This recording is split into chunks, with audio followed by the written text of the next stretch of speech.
Hi-yo, Silver! A fiery horse with the speed of light, a cloud of dust, and a hearty hi-yo, Silver! The Lone Ranger!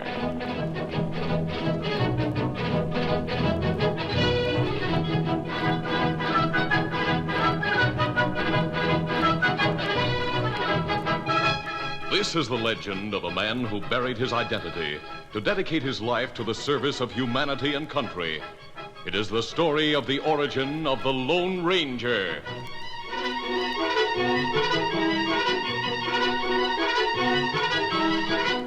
Early settlers in the West had to be brave men and women, ready to fight for their lives at any moment. There was danger on every side. There were wild beasts, savage Indians, and the Cavendish gang. Butch Cavendish headed a pack of outlaws. They struck without warning to steal and kill. Open fire on that wagon train. Wipe them out to the last man.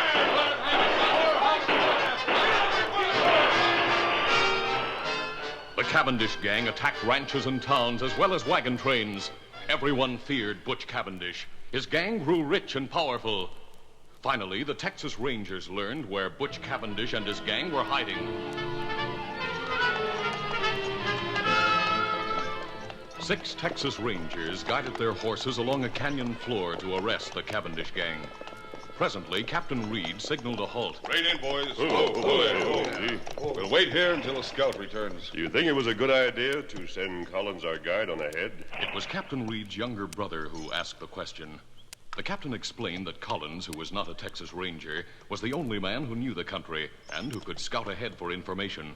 Then, while the Texas Rangers waited for the guide's return, the captain said to his younger brother, My wife and son are coming from the east. If something happens to me and you survive, well, I know you'll take care of her and Danny. Right.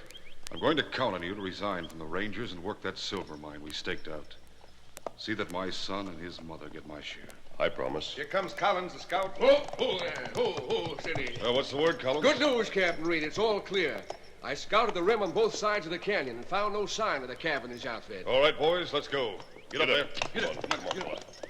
Collins, the guide, lagged behind unnoticed by the Texas Rangers, who moved in single file along the floor of the rock-strewn canyon.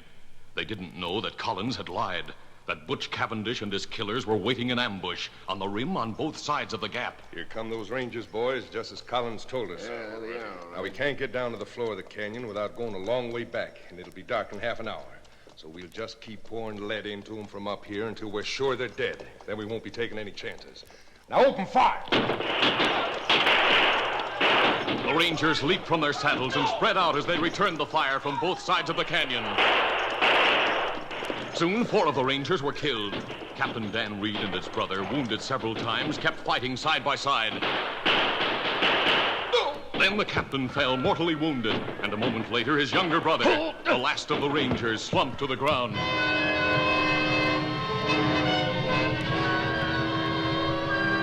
The outlaws waited and watched for any sign of life from the Rangers, then rode away, convinced that all 6 men in Bryant's Gap were dead. Sunset came, then darkness.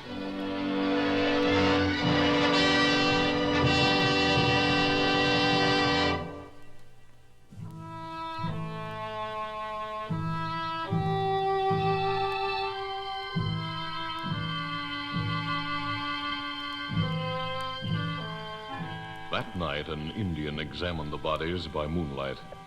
After examining the first 5 men, he muttered softly, Them dead. Then he came to the 6th man, the younger brother of the captain. And this man lives. The Indian lifted this man tenderly in his strong arms and carried him to a nearby cave where he bathed and dressed the wounds. Then he took a spade from one side of the cave and returned to the canyon, where he worked steadily until the dead men had been buried. Returning to the cavern, he sat watching through the remaining hours of the night. Daybreak found the Rangers stronger, but by nightfall, the wounds had become infected. The Indian called on all his knowledge to treat the wounded man. He went day and night without rest.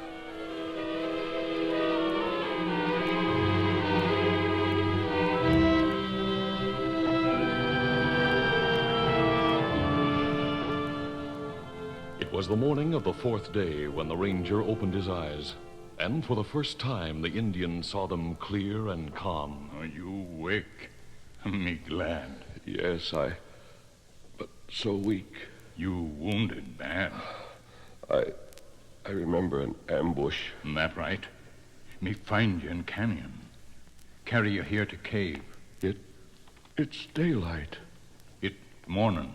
Then I must have been unconscious all night. It's several days since fight in canyon. Several days. Ah. There's something familiar about you. You remember? Many year ago, you only boy. You find Indian boy in trouble. You save life, Indian boy. Yes. Your name is Tonto. That right?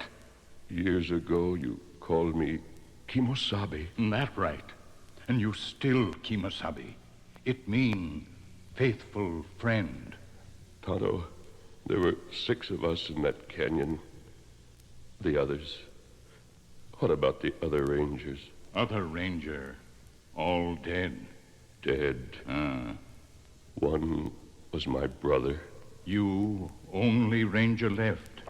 You, Lone Ranger.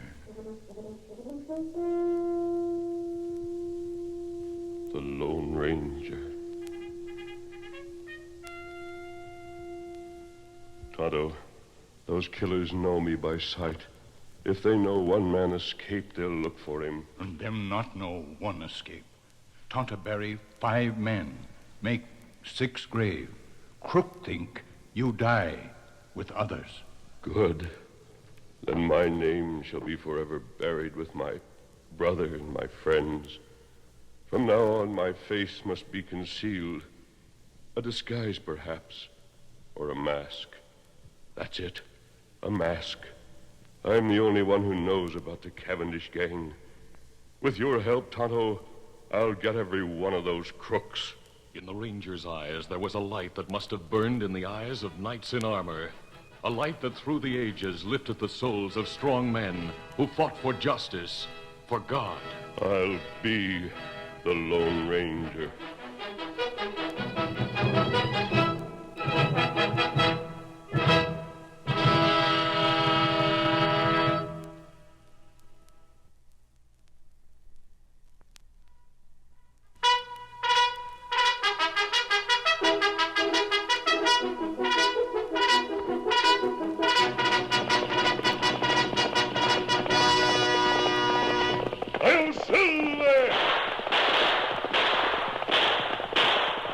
Horse with the speed of light, a cloud of dust, and a hearty hi-yo silver, the Lone Ranger.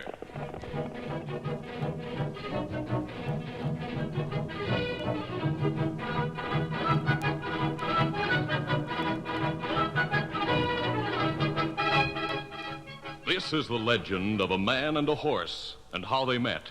The story of the Lone Ranger and his great horse, Silver.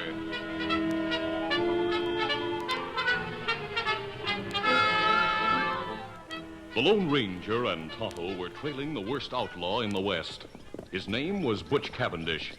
They had followed his trail for many weeks, until finally they noticed that the hoofprints of the outlaw's horse were fresh. We're close to Cavendish now. Yes, Tonto. He can't be far ahead. Him outrun us last time. Maybe better we shoot in sight. No, I want to take him alive. That shot. Look out. Steady there, steady, boy. Over there. Killer in ambush. Him right way. Tonto, he missed me, but he shot my horse. Get after him. Get him up, fella. Tonto's horse was tired and no match in speed for the animal Cavendish rode. The outlaw escaped. When Tonto returned from the futile chase, Oh, fella. Oh, there. he found the Lone Ranger standing beside his dead horse. A good horse, Tonto. Loyal, faithful, and brave. But my next horse must be faster. I wish that... Tonto, we've heard stories of a wild horse, a fiery white stallion. Him seen near valley over there, where Cavendish go. We'll be on the lookout for the wild horse while we follow Cavendish.